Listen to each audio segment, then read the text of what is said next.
नमः शिवाय। श्री शिव महापुराण रुद्र संहिता पार्वती खंड 15वां अध्याय।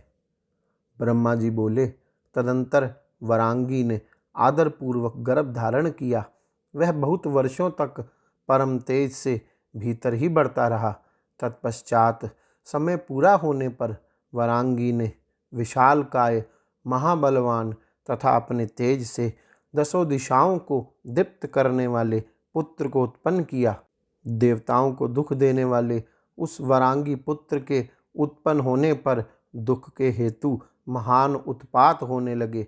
हे तात, उस समय स्वर्ग, भूमि तथा आकाश में सभी लोगों को भयभीत करने वाले अनर्थ सूचक 3 प्रकार के उत्पात हुए।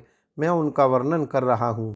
आकाश से महान शब्द करते हुए भयंकर उल्कायुक्त वज्र गिरने लगे और जगत को दुख देने वाले अनेक सुतीक्ष्ण केतु उदय हो गए।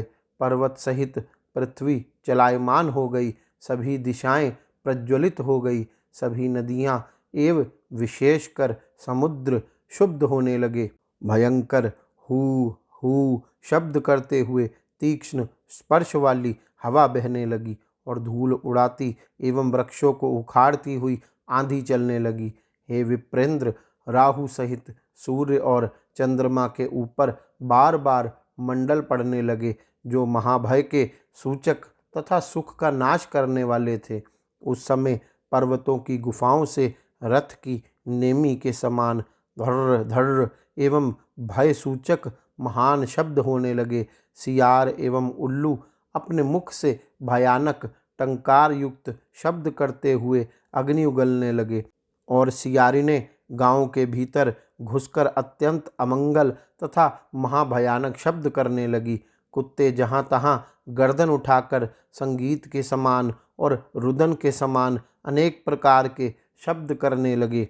हे तात, गधे रेंकने के भयानक शब्द से मत होकर अपने खुरों से पृथ्वी को खोदते हुए झुंड के झुंड इधर उधर दौड़ने लगे। पक्षी घोंसलों से उड़ने लगे। गधे भयभीत हो गए और व्याकुल चित्त होकर भयानक शब्द करने लगे। उन्हें कहीं भी शांति नहीं मिल रही थी। पशु ताड़ित हुए के समान अपने गोष्ठ में और अरण्य में भयभीत होकर बारंबार मलमूत्र का त्याग करने लगे और जहां तहां इधर से उधर भागने लगे। वे एक जगह ठहरते नहीं थे।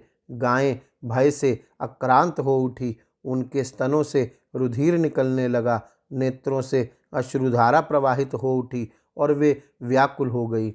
बादल भी भय उत्पन्न करते हुए पीव की वर्षा करने लगे।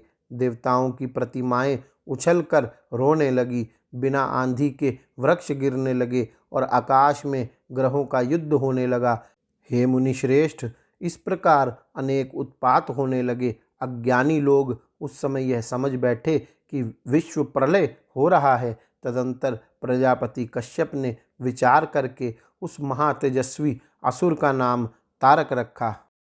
गौरी शंकर भगवान की जय। ओम नमः शिवाय।